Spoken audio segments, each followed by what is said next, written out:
Hey gearheads, and welcome to Garage Talk, a discussion about all things automotive. I'm Cory. And I'm Matt. And each week this podcast will serve as a catalyst for discussion on all sorts of topics that grind our gears, excite us, or just need an extra bit of conversation. On this week's episode, we're going to dive into car fandoms. We've got several friends with very unique car histories, and so we're going to spend the next few weeks digging into a few of those car fandoms, starting with my own brother, Clayton. Clay, say hi. Hey guys. This is a discussion about all things automotive. Be sure to check us out on Facebook, Instagram, Twitter. We're all at GG Garage Talk. You can visit our website, gggaragetalk.com. Check out what we're into. There are links to all our social medias there, as well as our YouTube channel. And you can even shoot us an email if you want to get a hold of us out right here, gtgaragetalk@gmail.com. If you've got a unique car in your history that you want to share with us, please reach out to us any of those ways and let us know. But all of that boring stuff aside, Clay, welcome. Why don't you tell us a little bit about your unique car history, starting with one I've already referenced on this channel and on this show, but why don't you give our listeners just a little sneak peek into your car history? Wow, man. Like where to start? So I guess it's easy It's to a go Mazda. from the. So yeah, my first one, man, one that I hated so much at the time, but We're sorry, actually, Mom and Dad. it's funny. I wouldn't mind having it again, though. It's like a little mini truck kind of build or something. It was the Mazda B2200 pickup, and I mean, real basic vehicle, but everybody has that first car, and that was mine. Single cab, 5-speed, and probably enough horsepower to get up to 60 if the wind was blowing the same direction, and you were going downhill, and you had your pedal to the floor. So again, Mom and Dad, we love you. We appreciate it. So it was a good first vehicle, but man, the second one that I ended up getting, not long after I had that, like I was always looking for something else, and was just wanting something. I mean, hey, you're in high school, you want to look cool and have something that looks good and everything, and I came across, I didn't know what it was at the time, but there was this little red car, and I can't remember if my dad had come across it or I think he did. Yeah, and said, hey, why don't you go check this one out? And it was just sitting kind of towards downtown, and so me and a buddy drove by it, and I was like, oh man, this thing looks amazing, and ended up finding out a little bit about it. It was a little red Nissan 240SX in 1989. So the first year that they came out, and so got that car after doing a little persuading and everything with Mom and Dad that this was something that I needed for my romping around town and everything. Oh yeah, and man, that was an awesome car. Had under 100,000 miles on it. Was 5-speed rear wheel drive. About the only downside to it was it had a little Nissan hard body truck engine, the little 2.4 liter single overhead cam. If I can tell you how many times I have heard SR20 DET in my life, because that is what he wanted to put in that car so bad. I mean, if I had $1 for every time I heard SR20 DET, sorry, Clay, not to jump on your toes or anything. Well, it's funny because like going a little ways down the road, and we'll probably get to one of those here in a bit, but like that was actually kind of a dream that I wanted to get to and achieve. I didn't know anything about imports to begin with, though, when I had this car. And so I didn't really kind of know what a 240 was until after I had it. And then I started doing research on the car and what I could do to it and everything, and realized that it kind of had like this little cult following. It's not near as big as it is now. I think I bought that car. I say I bought it. That was one, I think, the parents put the majority, if not all, the money into for me. But that car was like $3,000, and now again, mint condition, maybe a little paint chip here or there. But nowadays, $3,000 for a 240 SX, you're getting something that's rusted and ratted out, and it's seen its days at the track. If you only knew then what you knew now. Oh man, yeah. So I started doing. Oh, go ahead. Well, I was just doing some research on this car, and I found out like they were real big in Japan. They were big for drifting, which wasn't something that was super popular over here at the time, but was gaining some popularity. And the cars over there in Japan had the SR20 engine in them, and so everybody, wanted to get rid of this truck engine that they threw in it here and put in. It was a little bit smaller of an engine, but it was turbocharged and put out about the same power as like a Mustang GT of that era did. But weighed 1,000 pounds less. Yeah, and so that really kind of drew me into the import scene. Was like, man, these little four bangers that I used to make fun of just a few months ago even, like the power potential that you could get out of them was just astonishing, And this again, that was factory power and everything for it, but there were guys getting 400 plus horsepower out of this little SR20 engine at the time. I'm sure you can get even more now, but that just kind of made me fall in love with Nissan as a whole, but that kind of that model of car in particular. And so that was always the dream, was to get the SR and drop that in there and kind of see what kind of power I can make from it. So in keeping with today's episode theme of car cults, car followings, car fandoms, that was your second car, but I remember you had even found a friend at school or a buddy at school that had one, and y'all started kind of talking shop about SR20s, or yeah, 240 SXs, yeah, right there at school. So yeah, which led to probably the demise of that first one. I know I sent some pictures and everything over, but kind I'll of be the sure before. To include them in the YouTube episode. Oh yeah. Yeah, the before and after of it was so, well, we'll just kind of go back with that. So yeah, I had a couple of buddies that had some 240s, and one of them he did like some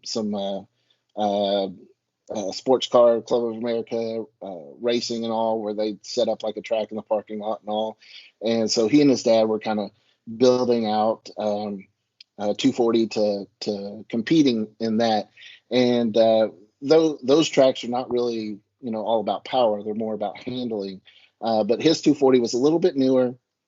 So it had a dual overhead cam, same engine, just different heads on it essentially, and so it put out a little bit more power, but I think his also had the four-wheel steering, which was kind of a big thing with Nissan back then.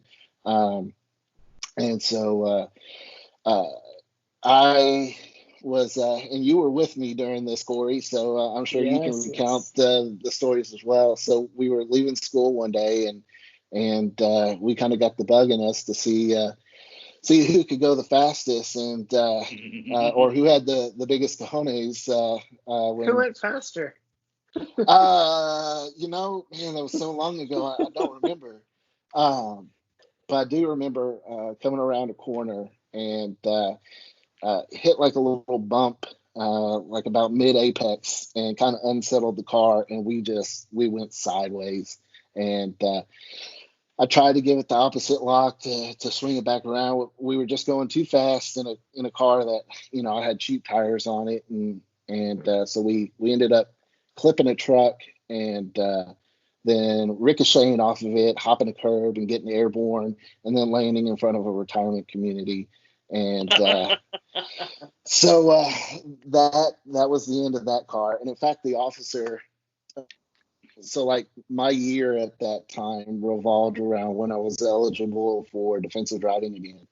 And like the cop that was there at the accident that gave me the citation for the wreck, he was like, "I know you," and I was like, He said, "Yeah, didn't I pull you over a few weeks ago for excessive speeding?" I was like, I don't know. So he's like, "Yeah, you were off of this one road here," and I was like, "Oh yeah, that was me." And he's like, "Yeah." He's like, "So haven't gone to defensive driving yet?" And I was like, "Well, I actually finished it last night." It didn't stick. So, yeah. So don't street race, guys. Yeah, don't street race, because you just end up with a really awesome car that's now in a junkyard somewhere. So that was number one of like the 3 240s that I've owned. But that was a really cool car, and I hate that the ignorance of youth kind of totaled that one out. So sometimes you gotta learn the hard way, huh? Oh man. I remember one of your 240s. It was a white one, and I don't know what all you had done with it or to it, but by far, I could hear you way before I ever saw you with that one. So there were probably a couple cars, I think, in between, or maybe the red not. one no. was that way too. Was it? Yeah. I think, didn't you pride yourself on being able to set off car alarms? It let you know it was coming. Oh yeah. Yeah. Back in the day, that was the thing. Like, get as loud as you could and set off as many car alarms and everything as you could. And so I was the reigning champ at school for that. But yeah. So after totaling that one, that white one ended up being my next vehicle. So like I totaled it, I was like, man, I hate that I did it, but like the 240 love is just it's in my blood here. So I got to find another, and I'm going to find some way to put an SR20 into it, which is funny because like nowadays, if I were to do it all over again, I'd probably either keep the K24 in there and turbocharge that, or put an LS in it. That's really you're just smashing all the fandoms, aren't you?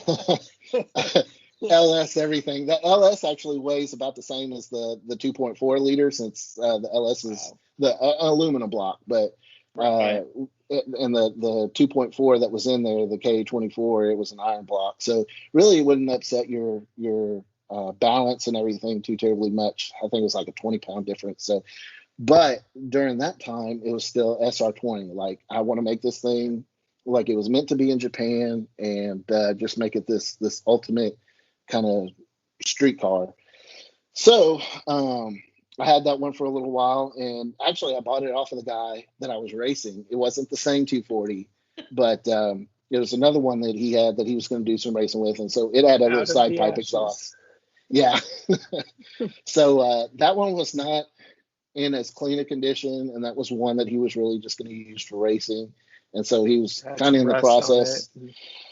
Yeah, a little bit, and it had kind of been repaired, and some of the rust prohibitor, stuff put on it and all, and spray painted, and also definitely a little bit more rough.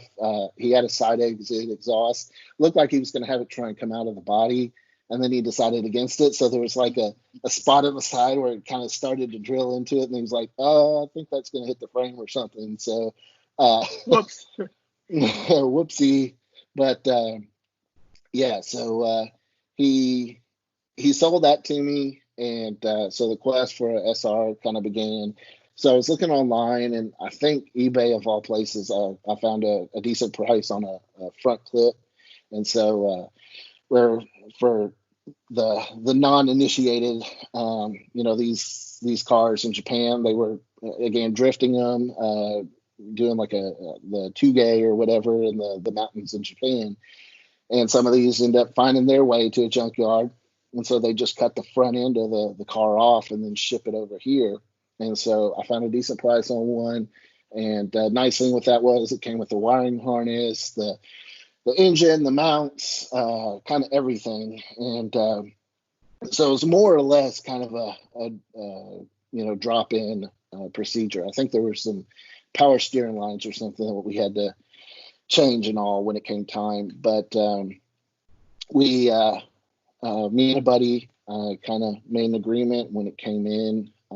We take it to his place and we'd install it one weekend. That was the other thing. Like somehow we were going to do this all in, the course of a couple of days. This was my daily driver, but whatever. I mean, you just, we've never done, we've never done this swap before, but why not?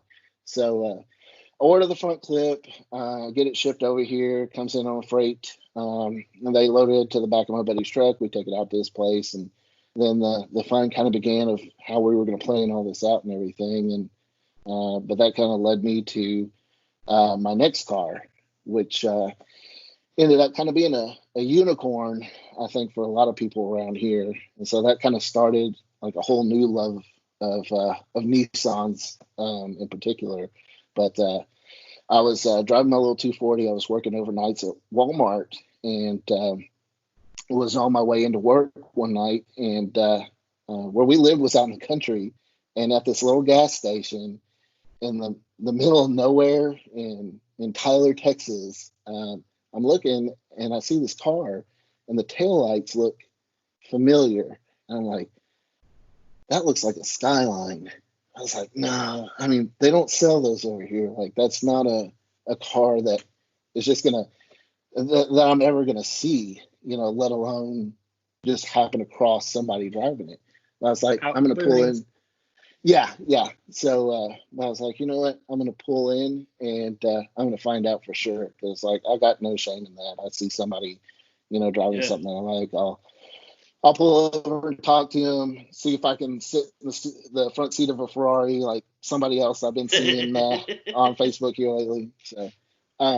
So I pull in, and I'm sure this guy heard me coming from a mile away too, because as he's pulling out, he kind of slows. Yeah. So as I'm pulling in, he's pulling out, and he kind of stops and rolls down his window, and I notice that he's sitting on the wrong side, for us. And so I was like, yeah, this is it.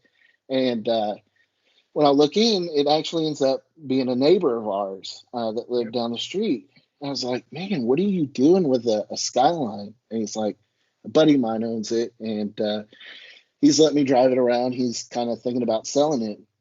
He's like, you want to go for a ride? I was like, yeah. So I had to pause right here. Because that neighbor was a high school friend of mine and a listener of our show. So Chad, here you go. Here's your shout out. So thank you, Chad. So it's all your fault. Chad. Exactly. Yeah. So if you're out there, man, that was just really crazy. Like, running into you and seeing this unicorn of a car here that I never thought I'd ride with or be in, and so end up hopping in the passenger seat, which is the driver's seat, driver's side for us. And I'm like, man, this is just kind of surreal. And so we're driving along, and he was like, yeah, my buddy Ben, which I'm sure some people here in the community probably know of him. I think he's overseas in Japan right now, last I heard. I haven't really kept in touch with him over the years or anything, but a guy by the name of Ben Bates. He was like, yeah, he's got this car, but he's looking to sell it, and he's wanting a daily driver because he's trying to put an RB26, which was the Skyline GTR engine. He's trying to put that into a 240 that he had. And so I was like, oh man, that's really awesome. Well, what's he looking for a daily driver? And he was like, I think he's kind of wanting another 240. And so I was like, oh, this is meant to be. Exactly. And so I don't know if people believe in destiny or whatever, but I was like, this is my moment. So I was like, dude, I'll do whatever it takes to get this car. So we ended up, I met up with him like a couple of days later, and we started talking about, what it would take to make the trade and all. So traded my 240, the SR20 that I was going to put into that 240, and then some cash, and ended up with a Skyline. And so, man. For those super uninitiated, is the Skyline in any, I don't know, pop culture or anything big going on in America? Yeah, it may have Skyline. been in some movie. It was Fast and Furious, I think was the name of it. A It little was, indie film. yeah, yeah. Most people probably haven't heard of it or whatever, but yeah. So that was one of the cars that kicked it off. Now this model was not the same that was in the Fast and Furious movies. It was a different body style, a little bit older. It was what they call the R32, and this one was not the big bad GTR, which is over in Japan they call it Godzilla, just because how many races and everything it won and how it dominated some of the touring car championships and stuff there. This was the GTST, which was like a little bit of a step down. So the GTR was all-wheel drive, and it had this crazy RB26 engine in it that made like 280 horsepower, but was really more like 350. But with the gentleman's agreement they had over there, all of them made 276, I think is what they said. But yeah, and so that was not this model, but it was like the kind of. There's a lot of different models of Skylines. They've got 4-door Skylines. They've got all sorts of different ones and stuff. So this was a little 2-door GTST, had a 2-liter 6-cylinder turbocharged, and but I mean it was a Skyline, man, and it was just nobody else had them over here during this time, and so you'd get all sorts of different questions from people, when you're driving it, like some people be like, do you work for the post office or something? Are you delivering mail? Other people like, oh, it's some fast cars that from Italy or something. It's like, I don't know how you get that from a Japanese car, but whatever. But there were a lot of people that like you'd stop somewhere and they'd be like, oh, is that a Skyline? And I can remember, again, man, working at Walmart overnights. That was one of those, puff your chest out kind of cars, because like I was like king of the car guys there for a little while. I remember going into work one night and this guy was like taking like a group of kids or something. It was like a youth group or something into Walmart to get drinks and stuff, and they were all going in and they were all looking at it, and then he goes, whoa, is that a Skyline? And then all the other kids were like freaking out and everything. So they're like crowding around it and stuff. And so that was like kind of, I guess, one of the coolest cars I had as far as just the rarity. Yeah, I mean, to me, the body style was not as eye-catching as some other vehicles. But if you knew what it was, like, man. Like you said, it was a unicorn. Yeah, I think to this day, I've only seen one other one, even here in Tyler, and it's a white one, R33, if I'm not mistaken. We've got a few of them here in town now. There's a white R32 that I've seen every now and then, and it's a GTR. There was a maroon one I saw maybe about a year or so ago. So there's a couple, but the white one, the R33, it's a GTST as well. And actually, saw that one driving around, and then saw somebody post about a car business, and I've never met the gentleman yet, but we're friends on Facebook and all through. This was like, hey dude, see you got a Skyline, instant once a Skyline connection. owner, always a Skyline owner. Yeah, man. So just trying to kind of capture back that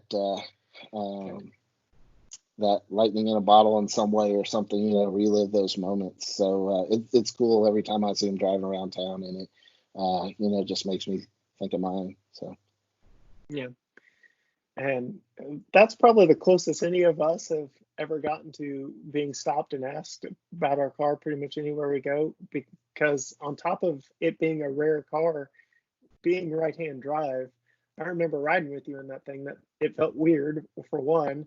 It was trippy. It was stick shift. Yeah, it was stick shift, so I could sit in the driver's seat on the left-hand side and row through the gears just like normal, with you doing all the footwork and stuff. But yeah, that was an interesting car. I always thought that'd be like really hard to learn how to, because I'm right-handed, do everything right-handed. So I was like, man, shifting with your left hand, like, am I going to be able to find the gear, and how accurate am I going to be? Yeah, I know you're rolling your eyes, Corey, Mr. Lefty over there, but I've had so to yeah, adapt my entire life to this right-handed world. You so have no clue. go buy a Skyline. I mean, you can legally import them over here now without any trouble. So, but yeah, I always thought that was going to be like super hard to learn and all. Really, the hardest part was trying to stay in between the lines, because you're always wanting to go over closer to the middle, where the divider is and everything, because you're used to driving down the On the road. left-hand side, yeah. And if you do that, half your car is In the other going lane. the wrong way. So yeah. One thing I never asked you when you had that car, did you ever try to go through drive-thrus? Yeah. And how did that work? So I did it the first couple of times, because like you think everybody's just gonna know what a Skyline is or whatever, and so like you see like the Doug DeMuro videos and stuff, where like when he bought his and he try and take it through a drive-through or whatever, like I did that before them and stuff. It's like I wanted to see what kind of reaction I would get. So I can say he, took that idea from me. Sure. Doug, if you ever listen to this video, I'm sorry, no, but yeah. So I was like trying to see if I get reactions or something from people. Most of them, like, somebody working through the drive-through. A lot of them were not car people, so they were just kind of like, what is this? Or maybe, or do you deliver mail? Again, was kind of the big one. But every once in a while, like I'd go and get something, again, working minimum wage job or close to it. You were eating a lot of fast food. So there'd be sometimes that I'd go through and somebody would either kind of look at you weird, like, I think I know what that is. And then someone just be like, oh, dude, that's a Skyline. Oh, that's awesome. So again, it was just, it was crazy, kind of the gamut that you run with people's reactions on it. So we don't want to go too much longer, and I know you've got at least 3 more cars we want to cover in your history that have a cult following of some degree. So why don't you run us through your next kind of iconic car from your history? So the Skyline kind of had an understood end to it, and what I mean by that is, so it was kind of a gray market vehicle. I think when I found out, like, went to register or whatever, like the person that had it or whatever, there it was, I think, like, it's a Nissan Sky, or not a Skyline, a 240SX or something. I think it's what it was registered as. There was like a grace period to get it legalized and to go through some things, and I think that process had already kind of begun. And I'd have to, I probably gave all those documents to the person that took it from me. But there was a grace period to get some stuff done. There was a list of things that needed to be taken care of to make it legal. So there was some small stuff and all that. But anyway, it just kind of came to the point where the money to be able to do that, and the job that I had at the time, I needed to. Yeah. So there was somebody else was going to have to kind of carry that torch, and so I hated getting rid of it, but it was just something that needed to be done. And so I was looking for something that would be as equally impressive, I thought, to drive. And so I ended up with a little more visually aggressive with the next one too. Yeah. So the next vehicle I had was the FD body style, which was the last year that they made them, or last generation they made of the Mazda RX-7. And that, man, I can't think of a more beautiful car, like just the lines and everything. A stock vehicle. I mean, you don't even have to do anything to it. This one had some mods and everything when I got it. But yeah, had like a little different paint job. Okay, yeah. So y'all can see the hood was the carbon fiber hood, I think from Scoot. That was the brand or the style of it there. It was actually one they were trying to mass produce and fabricate at the time, and so this car was kind of like a test bed for some of those things. So was that the same body style as Dom's in Fast and Furious 1? Yes. Okay. So are you seeing a theme to some of his cars? Well, it works. Like I said, there's a small indie film series, Fast and Furious, going on. Yeah, if y'all ever get a chance, go check out that movie. I'm sure it's probably not that easy to find. It's probably hidden somewhere. But it sounds like the cars that you bought, you just sold to the franchise so that they could put them in their films. That's what I'm hearing. Yeah. We'll go with that. But yeah, the RX-7, like I don't think there's a better Japanese car out there as far as looks go. I just think that the lines and everything on it, like if I could find another one and just bone stock, like I remember going out and just looking at that car and just being like, man, that's a good looking car. And again, mine had some things to make it go a little faster and look like it could go a lot faster. Yes. But the rotary engine, it had entirely different engine from what most cars have. It has a rotary or Wankel engine in it, a little 13B. So they call it the Dorito because the little piece inside looks like a little triangle, like a Dorito chip, and so it spins in there and all. So that was like really cool to kind of, again, have something unique that not everybody else had, but was still kind of a cool car. It was faster than the Skyline, and it handled really good. Straight line, the rotaries didn't make a lot of torque. Now there was some stuff. It had a port and polish job on it. The turbos, I think, were there was like a different compressor housing or something put on it. Forgive me, it's been a little while since I owned that car, but there were some things done there, and then just some things to, again, make it look better, kind of sound better. The blow off valves didn't recirculate back in, so when you get on it, you hear it spooling up, and when it shifts, you'd hear the little whoosh and everything from it. So it sounded like a Fast and Furious car too, but the reliability though of a rotary, I'm sure any of y'all listening that have had a rotary, especially one that's been turbocharged, they're a finicky beast to deal with. And so the twin turbo ones, they have all sorts of boost and vacuum issues, and then the engines get really hot, and the wiring, when I had this car was a number of years old already.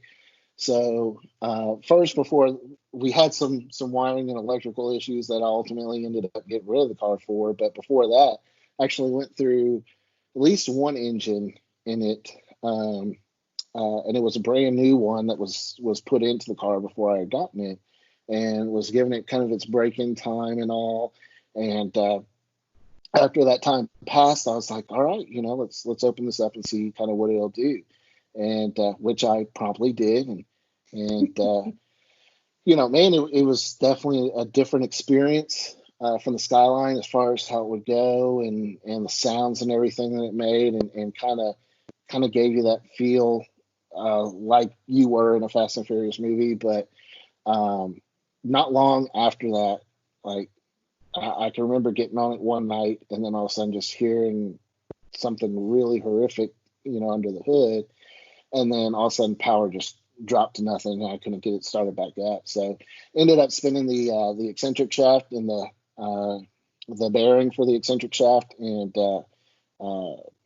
so took it back to the guy that I gotten it from, and luckily he ran kind of a performance shop and all, and so he was going to honor getting that fixed, and took him a while to get it done and everything. But when he finally did. I got it back out on the road, was driving it a little bit more, and again, this was a brand new engine put into it again, so gave it some time to kind of break in and all, but got on it, and was running great. It's like, all right, I finally got something working, and was driving to work one night and started kind of acting funny again, different way, and then just kind of died. And this time wouldn't even starter wasn't working, or maybe it was the solenoid was going or something. But ended up getting under there, and the wiring harness was melted, and it was shorting out in a bunch of different places, and so we were taking it to a few different places to look at, and they were like, man, the wiring on these are nightmares, and we can get it done, but it's going to be more money than what I had at the time. Again, still working at Walmart here, so kind of living above my means as far as what cars I had, and so that one went away. Before you get into giving it away, kind of going to the car fandom theme of this show, especially with that one being as visually striking as it was, bright red paint job, carbon fiber hood, big wing on the back, gold roof. Was it gold? Yeah, it had like a two-tone kind of. It wasn't my choice. It came that way, right. But it wasn't horrible. What was the reaction of the general public as you drove that thing around? Was it because by this point Fast and Furious was a more popular, they were on to 3, 4, or 5 by this point, so yeah, so that one, you just got a lot of people that wanted to race you, whether it was Mustangs, Camaros, or other racers out there, in Civics somebody and with all. a car they thought was fast, all your car, and said, yeah, well, again, this one didn't have a whole lot of torque. It wasn't meant for a straight line acceleration or anything. And so, it could hold its own against, I'd say, like a Mustang and Camaro at that time. I think 0 to 60 was like 5.5 seconds. So for that time period, that was right. decent. But and again, there was some stuff done to this one. Nothing too crazy. So I think it was putting out maybe 380 at the wheels or something, which again, decent amount. Was 1.3 liter, which there's some debate how they calculate the displacement on a rotary, and that it's really bigger and it sips a lot more gas and stuff. But everybody just wanted to race you in that one because it looked the part, and so and you also had to be more careful. The cops knew that you looked like somebody that wanted to race, so you had to be a lot more careful in it. So. Well, this fella thinks he's fast.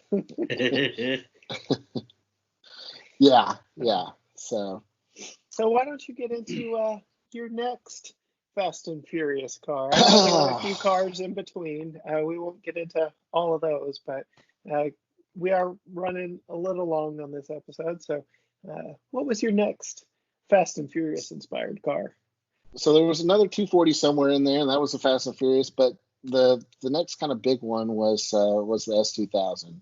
The Honda 2000. Yeah, so that was the next kind of big one was my S2000. That was the little banana yellow, black interior car there, and so again, it wasn't super powerful. I think it put out about 240 horsepower, but the way that car was designed, they actually took the F1 team from Honda and kind of helped design the chassis and all with it. So it used like an X frame, I think. I know probably some people going to rip me to shreds or whatever on comments. This guy doesn't know what he's talking about. Exactly, he's an idiot. He never owned that car. So, yeah, the chassis on it, even though it was a convertible, was just a super stiff chassis. Like it could just take the corners like nothing. The transmission in it was, man, how to describe it? Like a nice bolt action rifle or something. I hear people describe that, with certain cars and all. Man, just a perfect transmission. And so short throw, like you just think about going to the next gear and it was there. Yeah, and so like everything about that car was about the experience when driving it. And I hear some people talk about like the new Miata and everything. They're like, oh, it's a slow car, but it's really fun to drive, and you could drive it, put your pedal to the floor and just give it all it's got, and really have fun with some of these new cars now that are 400, 500, or more horsepower. You mash the pedal to the floor and you're going to jail in 4 seconds, and so that was kind of a positive in a way, was that it was a little bit slower so that you could be more engaging and really get on it. And man, so I had the first generation, what they call the AP1. And so that had the 2-liter, a little bit smaller of an engine. As far as really, they were the same block and everything. They just stroked out the later version so that it would put out a little bit more power in the mid-range and all. But this one, man, it would scream to like 9,000 RPMs. And you weren't getting into power until, with most other cars, like you're shifting, because you're fixing to hit red line. This one, you weren't even beginning to do anything with it. I can remember when I bought it, me and my dad went out for a drive in it, and I told him, I was like, get in the passenger or the driver's seat. I want you to kind of experience this. And so he'd get on it, and I was like, no, you got to drive it like you hate it. And so he'd get on it, and he'd shift at like 5,000 RPMs. And I'm like, no, like you got to drive it like you hate it. Like let it wind out. And he pushed a little bit further, but I don't think we ever even hit the VTEC in it. And so, then I get back in, and he's like, man, it sounds like you're going to break the thing. But as high as it would rev, it drove, and I mean this as a compliment, drove like a Civic as far as just reliability. Yeah. You go around town, and I mean the clutch was just it wasn't too hard or anything, and you just tool around town like you would in any other car.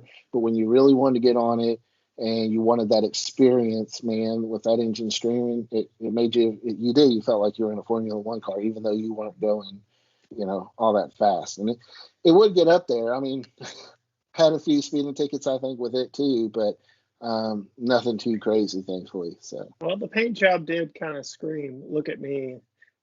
Yeah. And so did the exhaust. Yeah. That was another loud one. But it sounded right for that car. Right. But I can remember driving down one of the main roads in our town, and there was somebody in like a Toyota Tundra pickup or something, and he got up next to me, and he hears the car just screaming, and I'm just driving regular, but he's thinking, oh, I'm gonna race this dude. So he gets on it, and he just kind of leaves me, and I'm not trying to race or anything. And we come up over a hill, and bike cops coming the other way around. I'd see him turn on his lights. And I was like, all right, he's going to get this idiot for, trying to. Now he pulls in behind me, and we pull over to Academy. And I was like, man, why are you pulling me over? Did you see that? Did you see that truck? And he's like, I didn't see a truck. I saw you. So word to the wise with a loud vehicle, both visually and sound. I mean, they'll get you, man. So just gotta be careful. So I've shared already on our manual transmission episode my experience of driving that car around town and getting whistled at. Turns out it was not from a lady caller, it was from a coworker. But still had my fun, embarrassing moment in that. But what was your experience owning that for so many years? And again, it being kind of a Fast and Furious type icon. I hated to get rid of it. In some regards, when I sold it, my wife and we had just gotten engaged, and so I felt like trying to start a marriage together and everything, moving on to something better, that we look at something else that was more practical, which was my 4-door Wrangler. But I hated seeing that car go. Like it was so much fun. The tires that I had on it would just grip anything, and so I could toss it into a corner faster than anything I had owned up until that point.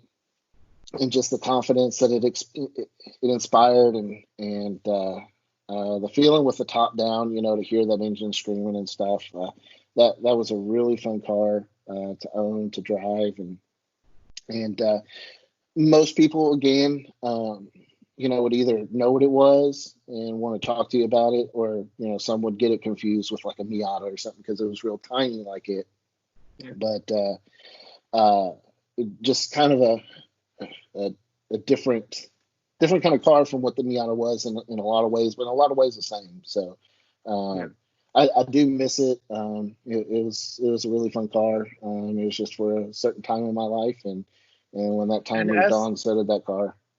As they're aging, they were pretty popular around here when they were still making them and selling them, but they've become a little more of a rarity around here, and sightings around town have become fewer and far between. So. And a little bit more expensive too. There's actually one, a second generation that lives just down the street from me here, little white one, and so I see it every now and then when I go that direction, and think about the fun times that I had in that car. But again, that's us for a time that's kind of come and gone, and so that car holds a special place in my heart. But it served its purpose, and so I look back on it fondly. But so you've already alluded to the last cult following vehicle that you've owned that I want to touch into, and we'll explore a little deeper. I've got some friends on a future episode that are current owners of Jeep Wranglers, but you will be our segue into the Jeep culture. Why don't you tell us a little bit about the Wrangler you had, your model designation, all that good stuff for the Jeepers? I've been wanting a Jeep for a while. In fact, when I was looking at the S2000, I was looking at that. I think a C5 Z06 and some other cars, but one of the ones was also a Jeep. And I was like, man, it'd be really cool to have one. Just the top down, doors off experience, being able to, take it off road and just kind of go wherever and have that ultimate freedom. And so when I proposed to Casey and we started kind of planning out, getting married and all, I was quickly looking at, selling the S2000 and got this Jeep. I found a 2012 Rubicon, 4-door JK, pretty much top of the line, and found a really good deal on it in Dallas. And yeah. Kept the manual, good man. So I was looking for an automatic, so that it would be something that would be easy for Casey to drive and all. But the deal that was just on this one, there was just nothing else that was going to be that price. So again, picking on like the DeMuros and Heavy's Garage and all, I bought the cheapest, whatever. This was the cheapest JK, 4-door Wrangler Rubicon, and man, it was just I can't say good enough things about it. It was just such an awesome ride. I can say it from driving the S2000 and the Rubicon that you owned back to back, that you praised the manual transmission in the S2000, and then you go to that slosh bucket of 6-speed. There was no quick shifting. There was nothing. Driving that thing fast was not an option. You kind of figured out where gears were just kind of first gear was just a suggestion on where it was at. Third gear was a suggestion on where it's at. On the H pattern, it just kind of I think it's somewhere over here, and you figure it. So you got used to it, but yeah, not near as precise a car, but hey, it wasn't meant to be, and that was meant to be driven as slow as possible. And the shifter was 4 times the length of the one in the S2000. Yeah, short throw was not in this vehicle's vocabulary for shifting. So going from the S2000. You may not have anything bad to say about it. I have one thing bad to say about it. 4 hours in the middle of the back seat with 4 other grown men in it was not a comfortable place to be. I'll just put that out there. Okay? That was the rig that we took to Corey's bachelor party in Houston. And that was. Oh my, that was a trip. Yeah, we probably should have taken 2 cars. But man, I tell you though, that vehicle. So, they talk about how rugged and everything they were, and this one definitely was. So I had the Uconnect, the touch screen and all that, like the first generation of it. I actually left the Freedom top. I had the hard top for it. I had a soft top as well, but I left the front 2 panels of the hard top off. And I was living in an apartment at the time, and the forecast was it was 0% chance of rain that night. And I went to bed, and somewhere in between when I went to sleep and when I woke up, I went from 0% chance to 100%, cats and dogs, thunderstorm, everything. So I wake up at 5 and I hear, what is that sound? It sounds kind of like, oh no, it's rain. And guys, I want to hear the stories from some of these others that have had a Jeep, if they've ever had that moment, or if it's just been like, depending on the quality of the vehicle or what sort of condition it was in. Again, this was a fairly new one, and so I was trying to keep it as in good a condition as possible. And so I was like, oh no, this is not good. And so I get out there and I open the door, and all the way up to the door sill is just water. There's a little pond in there. So I thought, like, the touch screen system's going to be gone, electronics are going to be shot and all. So put the Freedom top on as quickly as I could, fastest I've ever done it. And then drove it over to my parents' house and pulled the carpet out, pulled the drain plugs out, and let it dry out and sit out in the sun for a little bit. Never a problem again. So that's awesome. Yeah, just the beating that those things could take, from that. I had something very similar happen. I work in a building with no exterior windows, and I had my window cracked on a hot summer day in my cruise, and storm came up out of nowhere and just drenched it. So window not even open really, just maybe cracked a few inches. And to this day, 3, 4, 5 years after the fact, anytime it's raining that heavy outside, my car smells like mildew. Because I couldn't pull the carpets out. I couldn't pull the drain plug. And so, yes, I'm dreaming of a Jeep Wrangler someday. Not for that reason alone, but you telling that story just kind of hits home a little bit. Well, those JLs, they're nice, man. Need to get you one. Looking at a bikini blue one for the wife. There you go. Go with the JT. For the wife. Go with the JT the whole way. Hey, I would love a Gladiator. I really would. It's not in our family's future. I'll just put it that way. But we actually have a TJ in the family. My father-in-law's got a TJ. And so that kind of leads me into my first question for you, Clay. Jeep Wave, did you do it?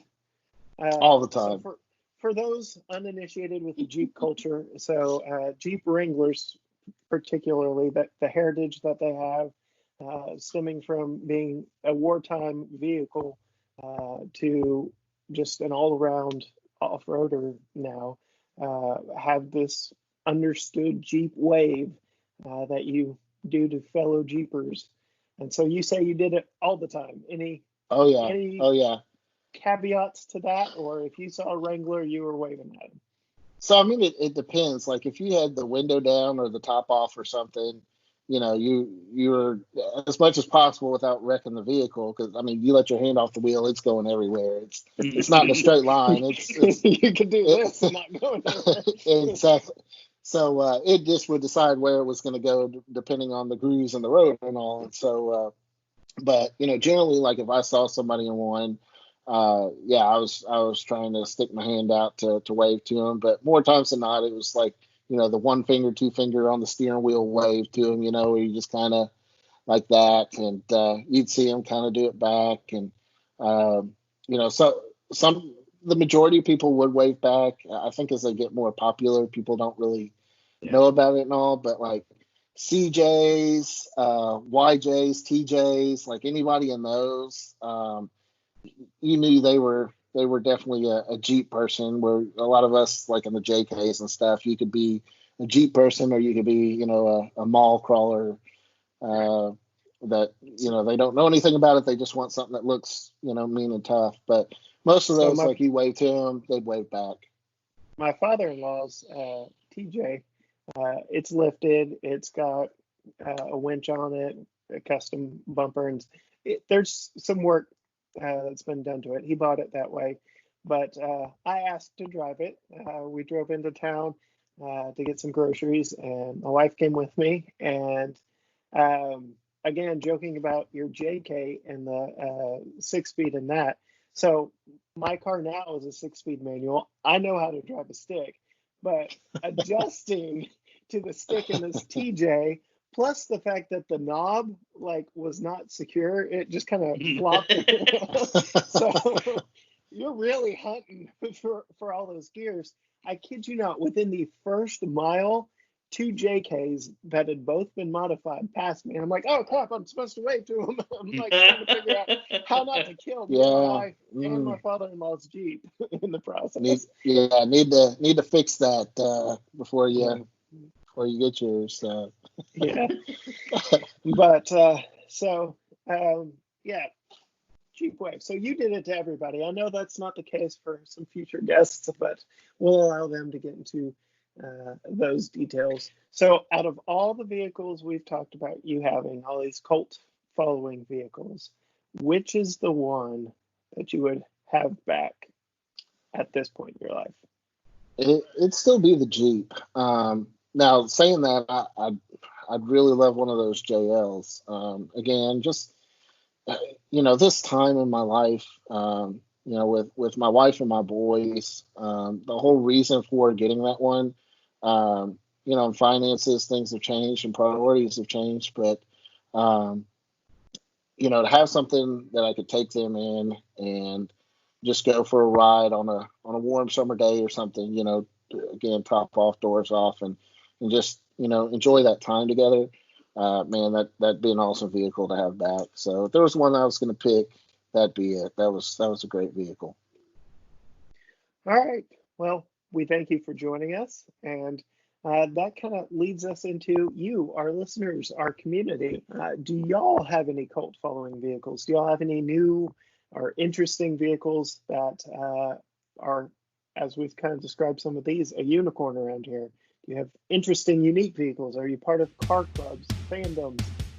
What is your connection to other owners of your vehicle? Let us know in the comments of this video if you're watching on YouTube. Let us know on Facebook, Instagram, Twitter, however you want to get a hold of us. We're at GT Garage Talk on all platforms. You can email us gtgaragetalk@gmail.com or visit our website, gtgaragetalk.com. Let us know, what do you drive? What following do you have? What fandom car do you have? And just sound off. Who knows? We might reach out to you for a future episode and interview. But next week, if I can manage all of our schedules, we will have a couple of coworkers of mine who one owns a JK, one owns a TJ, and just the conversation with both of them, talking to them about coming on our podcast was interesting enough. So I can't wait to get them on here, get them talking Jeeps with one another. But until next time, bye.